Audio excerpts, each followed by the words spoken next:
Hi, I'm Nick Brown with the University of Illinois Extension, and we are going to make orange smoothies today. Ingredients: 1.5 cups of non-fat milk, 1 can of frozen orange juice, concentrate, make sure it's softened, 1.5 cups of water, 1.5 teaspoon of vanilla, which is optional. Wash hands with soap and water.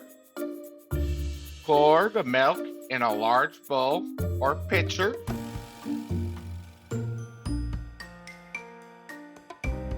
Add all the other ingredients.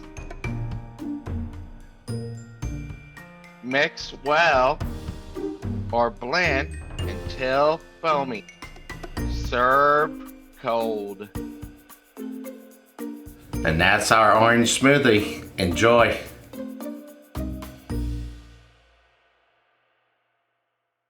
Eat, Move, Save.